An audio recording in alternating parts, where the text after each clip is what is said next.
अस्सलामुअलैकुम दोस्तों आपका बहुत बहुत इस्तकबाल करते हैं हमारे इस्लामिक टीवी यूट्यूब चैनल पे। दोस्तों, भारत को ब्रिटिश हुकूमत से आज़ादी दिलाने में अनगिनत मुस्लिम स्वतंत्रता सेनानियों ने अपनी जान की कुर्बानी दी, लेकिन जब भी स्वतंत्रता आंदोलन की बात होती है तो सिर्फ एक ही नाम सामने आते हैं। उस नाम से आप भली भांति वाकिफ़ हैं। जी हाँ दोस्तों, वो कोई और नहीं बल्कि अशफाक उल्लाह खान है।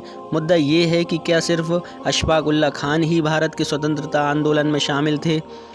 अगर गहन अध्ययन किया जाए तब आप देखेंगे कि 1498 की शुरुआत से लेकर 1947 तक मुसलमानों ने विदेशी आक्रमणकारियों से जंग लड़ते हुए न सिर्फ शहीद हुए बल्कि बहुत कुछ कुर्बान कर दिया।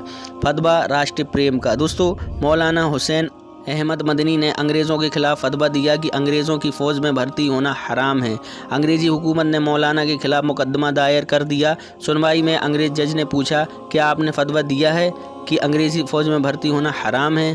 मौलाना ने जवाब दिया, हाँ फतवा दिया है, और सुनो, यही फतवा इस अदालत में भी दे रहा हूँ और याद रखो आगे भी ज़िंदगी भर यही फतवा देता रहूँगा। इस पर जज ने कहा कि मौलाना, इसका अंजाम जानते हो, सख्त सज़ा होगी। जज की बातों का जवाब देते हुए मौलाना कहते हैं कि फतवा देना मेरा काम है और सज़ा देना तेरा काम, तू सज़ा दे। मौलाना की बातें सुनकर जज क्रोधित हुए और कहा कि इसकी सज़ा फांसी है।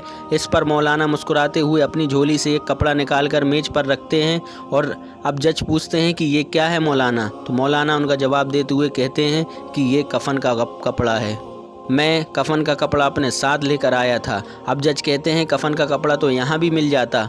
दोस्तों, इस पर मौलाना जवाब देते हुए कहते हैं कि जिन अंग्रेज़ों की मैंने सारी उम्र भर मुखालिफत की है उनका कफन पहनकर कब्र में जाना मेरे ज़मीर को गवारा नहीं। गौरव तल है कि फतवे और इस घटना के असर में हज़ारों लोग फ़ौज की नौकरी छोड़कर जंग आज़ादी में शामिल हो गए। दोस्तों, 1772 में शाह अब्दुल अजीज़ ने अंग्रेज़ों के खिलाफ जिहाद का फतवा दे दिया। हमारे देश का इतिहास 1857 की मंगल पांडे की क्रांति को आज़ादी की पहली क्रांति मानता है, जबकि सच्चाई ये है कि शाह अब्दुल अजीज़ ने 85 साल पहले हिंदुस्तानियों के दिलों में आज़ादी की क्रांति की लौ ऐसी जलाई कि इस जिहाद के जरिए उन्होंने कहा था कि अंग्रेज़ों को देश से निकालो और आज़ादी हासिल करो।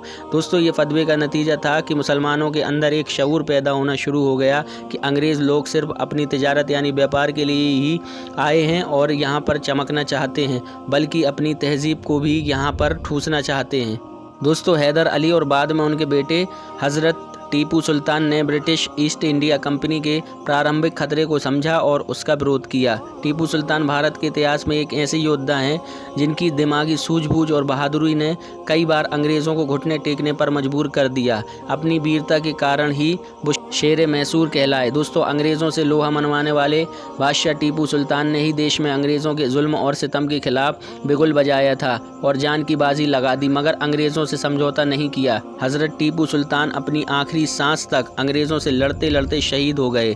टीपू की बहादुरी को देखते हुए पूर्व राष्ट्रपति डॉक्टर APJ अब्दुल कलाम ने उन्हें विश्व का सबसे पहला रॉकेट आविष्कारक बताया था। दोस्तों, हज़रत टीपू सुल्तान की जब मौत हुई तो अंग्रेज़ों ने अपने देश में जश्न मनाया और भारत के अंदर भी जश्न मनाया। वो जश्न इसलिए मनाया था क्योंकि दोस्तों उन्हें पता था कि जब तक टीपू सुल्तान जिंदा हैं तो उनकी हुकूमत भारत के अंदर नहीं आ सकती।